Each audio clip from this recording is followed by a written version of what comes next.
Unfortunately, this is where many couples get in trouble. They stay at the manifest level because it's so hard, because you have this intense affect coming at you. You're being accused of something. It's so hard to look beyond that and begin to wonder, where is this really coming from? Is it coming from me? So for me to be on the accusing end, so when I'm told by a patient that I just helped them and that felt good, but then they feel upset with me because I only help them for selfish reasons, right? Because I only wanted to feel good.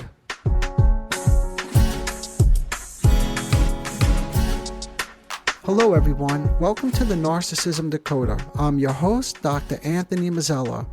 In this episode, you're going to hear another clip from an interview I did with Lindsey Miller on her podcast, The Stress Nanny. As I was listening back to this part of our conversation, something really struck me. The way our approaches, while different in language and technique, both seem to circle around the same human struggles: discomfort with difference, the need for emotional regulation, and the longing for connection. What if we try to put these frameworks, mindfulness and psychodynamic psychotherapy and the concept of containment, what if we put them side by side? What opens up when we do that? With that question in mind, I asked Lindsey to engage in a little exercise. I presented a brief clinical vignette about a woman who reflexively avoided difference, who pivoted from discomfort in a disagreement to a memory of blissful togetherness. I walked her through how I approached this shift. In other words, this moment, how I approached it clinically, and then I invited her to respond from a mindfulness perspective. I hope you enjoy the comparative approach, if we could call it that. It opened up some rich connections between our different frameworks. I'm about to bring you right into the interview, but I just want to quickly orient you to what you are about to hear. At this point in the conversation, Lindsey and I were talking about what happens when a narcissistic relationship ends, and she had just remarked on how brave it is to leave a relationship like that. Okay, without further hesitation, let me get you right back into my conversation with Lindsey. I hope you enjoy this next clip.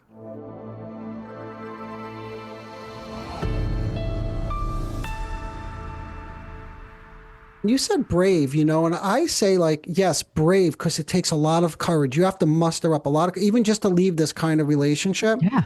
But I would also say, I trust that there's a developmental push in all of us. Oftentimes I hear narcissists don't come for therapy, or why would a narcissist ever come for therapy? And it's true, probably many do not. So I'm biased because I'm talking about the ones who do come. But they know deep inside. Oftentimes they know something is wrong. And developmentally, there's always a push that can't be ignored, that they want to do better in life. And oftentimes when there's a severe enough collapse, like leaving this kind, or recognizing that this is not a healthy relationship, that they deserve better, that's a developmental push right there. So, hey, let's do something for fun, if you don't mind, okay? Because you mentioned mindfulness. Yeah. And I'd love to juxtapose it with containment. That's a concept that I use quite frequently. So I'm going to whip up a clinical example. Again, let's put this, the fellow aside just for a moment whose mother gave him the gifts. This is a person who comes in and tells me about an argument with her husband, right? About child rearing. So I want to get your opinion on this, Lindsey, and you tell me, is this mindfulness? I'm going to tell you what I did, and then you say, yeah, this is, or it's not, or this is how it would look different. So I'm listening to the story about how there's a disagreement. He had a different opinion on how they should rear the child, right? And then she shifts and she starts telling me about what a wonderful weekend they had together. I point out that I've noticed something, and I wonder if she's aware of it as well, that she was telling me about a disagreement and she seemed a little uncomfortable. And then suddenly she shifted telling me about what a wonderful weekend they had. And she's like, yes, I noticed that. It's a process, by the way, in terms of how I do this, because if there's too much denial, we have to go back and kind of take another pass at it in a different way. But if she's buying into it, I would begin to talk to her about what made her uncomfortable about thinking about a different opinion. You see, there's the difference that comes up in such subtle ways in everyday life, but that's quite devastating. So what does she do to handle it, to feel better? And this is what I talked to her about. In order to manage the difference, she goes to what a wonderful weekend it was. And some people could go to attacking the other person as well. That's a way to be together too. I know that seems paradoxical, but that is togetherness, because now you're in a fight, right?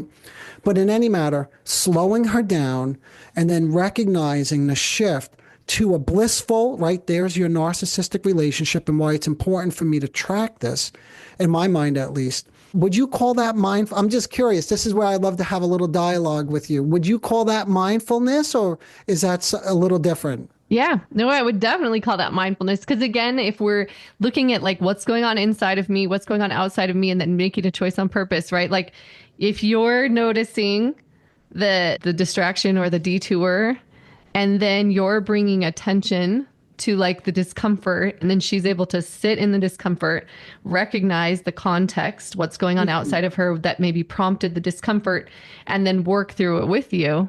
Yeah. Yeah, I would say that's a mindful moment. So you call that containment? Yeah, containment, because we slow them down, right?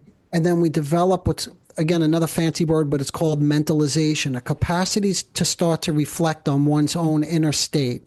So the inner state was discomfort, but she didn't know that. I mean, she knew it just briefly. That's why she was close enough that I could bring her back to it. Sometimes it's just too far away and this doesn't work, you know?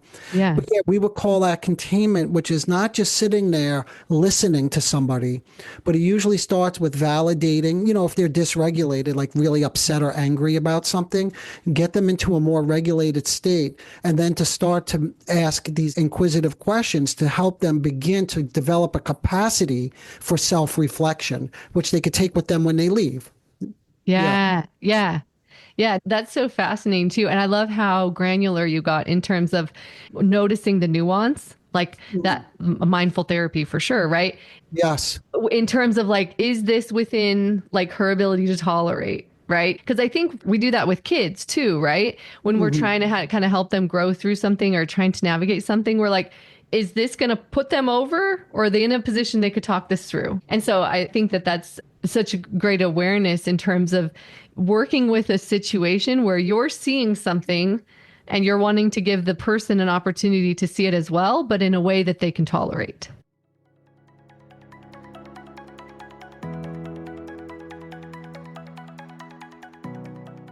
And in a way that hopefully, if done, and I think the best way is that they come to it on their own. Sometimes you have to help them, but again, that's always judging, because sometimes with people who do have these narcissistic characteristics, if you come in with a different perspective, you see, now I'm just like the husband. You see what I mean? So the goal, I don't know if I captured it in this little tiny vignette that I just gave, but the goal is to try to help them begin to recognize that I moved away, or just start to think about what just happened. So rather than saying, you felt anxious about separation, I wouldn't say that probably, unless I'm working with somebody and we've already used that language, because now I'm just telling them something and I don't really confronting. Yeah, it's confronting, because obviously they were avoiding it for a reason. Who am I to go force it back? You know, unless they're just close enough, they're on the precipice of it. Maybe I'll help a little bit, but usually I find it more valuable to ask the questions to see if I can help them get to it. Yeah, which is, again, so skillful.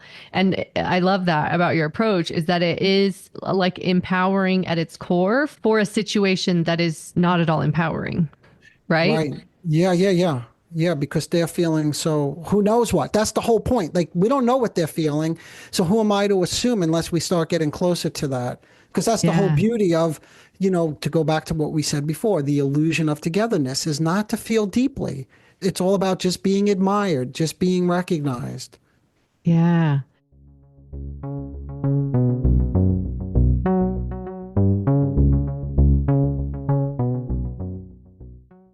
What do you think are some of like the pieces that are missing as people are recovering from relationship? I feel like having these types of experiences, I could be wrong, but I think in therapeutic settings, like your approach is unique and beautiful, right? And I don't know that that's the experience most people get. Do you feel like working with specialized, obviously you do, and I do, but working with the specialized support, it just feels like a different piece of the like empowerment puzzle. So instead of maybe just like dusting the surface of something, you're able to kind of get in there and help people make those inside out changes that are more lasting. Yeah, we look for something that's called structural change, but if we look at the sort of the underlying theory, and I think you know this too, because again, we spoke earlier and I think you nodded, but with the personality disorders, any of them, there's what's known as a fragmented sense of self, which means, you know, you've heard this concept splitting. This is why they're prone to splitting, because they're not able to integrate, something you and I discussed again a little bit earlier. So the ultimate goal only after the containment part, which I think now we could call mindfulness, by the way, right? Helping them become more reflective and mindful, because that has to happen first. Then we can move into the deeper work that I think you're hinting at right here, which is to begin to integrate one sense of self. What does that even mean? All that means, you know, it's like fancy jargon, but just really simple. It just means that these people, anybody who has a personality disorder, typically has an image of themselves, like with the narcissist, as what? Either grandiose, special, or, believe it or not, very weak, needy, clingy. They all go together. They're all part of the grandiose structure, by the way.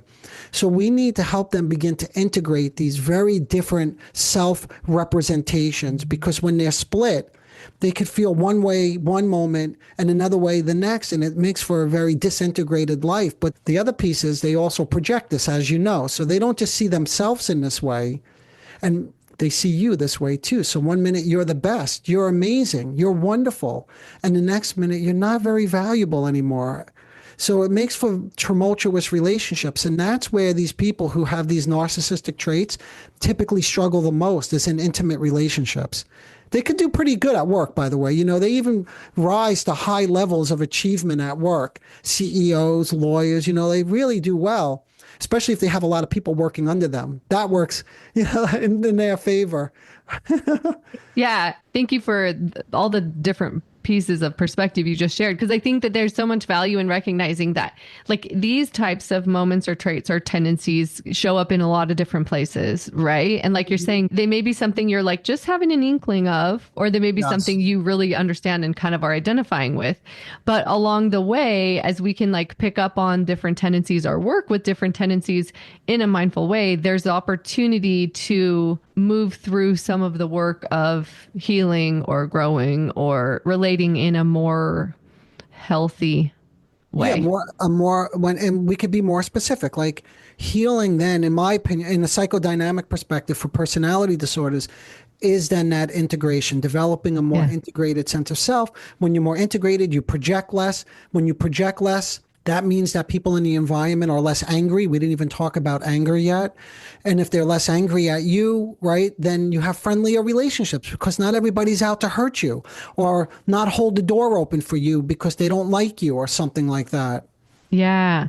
And let's take a minute to talk about projection too, because I think that in terms of, I've never had a psychodynamic specialist on my podcast before. Oh. And so I mean, I've talked to a number of psychologists, right? But in terms of your specialty and the mode that you use for practice, I feel like the idea of projection is super powerful. So can you explore that both through the lens of narcissistic relationships, and then we can maybe extrapolate into like kids? Yeah, so let me just start off very basic, and then we'll build from there based on what questions, okay? So What is projection? So projection just basically means that there's something inside of us, a feeling or a thought that's too painful to tolerate, and it's much more comfortable to get rid of it, eject it, right? But the problem with that is we eject it and then we put it on you, right? Now, sometimes it has great value. If I feel weak or powerless, right, because I had an abusive father, it's much better to see you as weak and powerless and be, have the power over you, because I don't have to then tolerate that painful feeling, right? But the problem with that, unfortunately, is people don't talk about introjection, hardly ever. You probably don't even hear that word common, it's not so commonly used. But basically, we interject the people in our environment, right? This is the people who are closest to us are the things that we take in. So could you imagine, Lindsey, if everything you're projecting is negative, now you got to, like, let's say it's anger and you can't tolerate your anger. You would be imagining that I'm angry at you, right? But that makes for a very painful environment, right? Now you're taking in these angry, what we call introjects. I don't want to get too technical, but that's why it just becomes so important to work with projection. Again, you hear these stories that sometimes people who have these narcissistic traits are so worried about being judged. Sometimes they're so worried about being judged that they hold themselves back in life.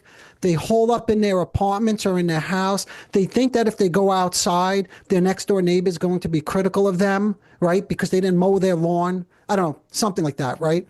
So you could imagine them getting into these projections and starting to explore and helping them own parts of themselves. The world just becomes a more peaceful place. But let me pause because I know I'm kind of throwing out a lot right now, but am I beginning at least to answer the questions around projection? Does it seem a little bit clearer? Yeah. No, I love the way you described it, like a piece of yourself that you kind of send off, but then that has ramifications in your relationships. I appreciate the example too, because I think as humans, we can have that tendency, but like in the cases that you work with, there's like an extremity to it. Like we're talking about in the extreme, right? Yeah, I guess it's like anything. It's like on a continuum, right? Mm-hmm. So we probably all do this to some extent. That's a good point. Just like we all have like narcissistic traits to some extent, right? We all do things for self-serving purposes. It doesn't mean we have NPD. It's just, it feels good sometimes to do something for ourselves, right? It feels good to get paid, right? Our patients come and they pay us. It feels good. There's nothing to feel embarrassed about with that.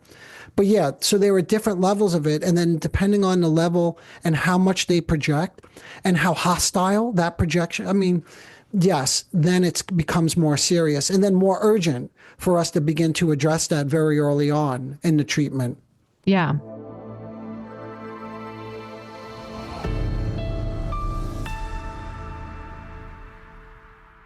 Like as listeners are hearing this, I also would love to hear what it's like from your perspective to be on the receiving end of projection.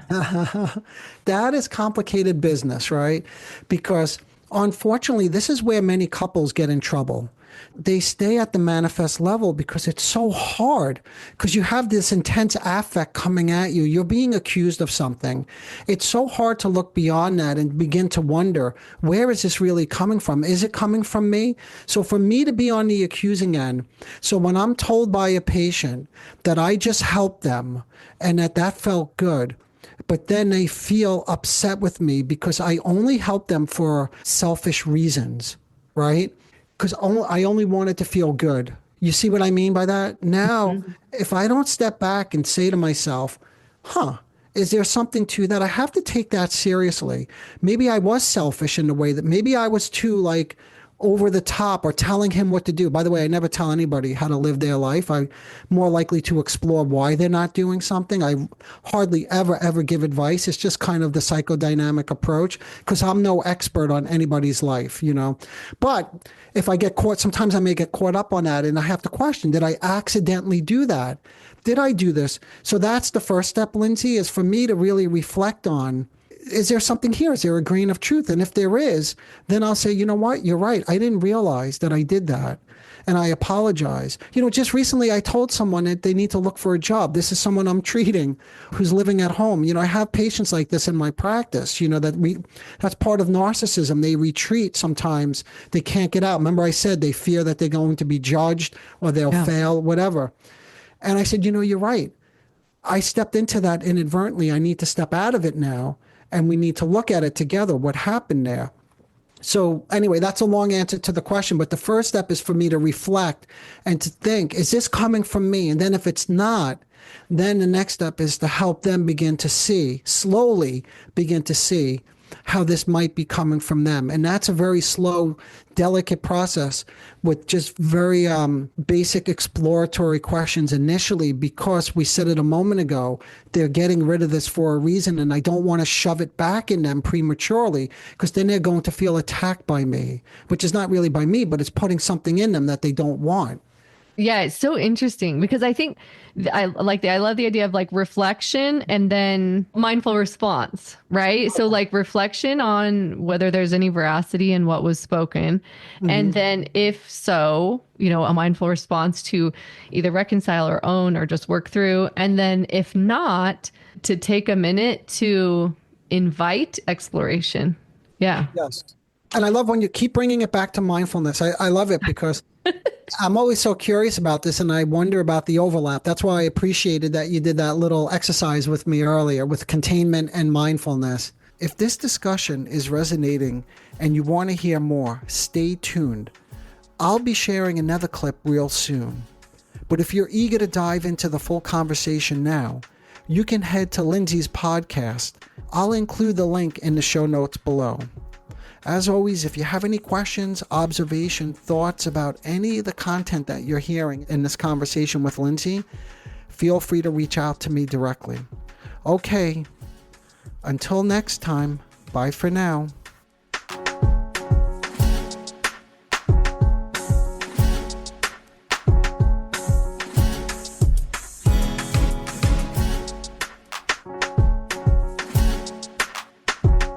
Disclaimer alert. The Narcissism Decoder podcast is provided for general information purposes only. The content presented in this podcast is not intended to diagnose, treat, or cure any psychological condition related to narcissism. The content on this podcast should not be considered a substitute for professional medical advice, diagnosis, or treatment. For specific advice pertaining to narcissism or any other psychological condition, you could reach me directly. I am an experienced mental health practitioner who is always taking on new patients. If you would just like a consultation, I can do that too.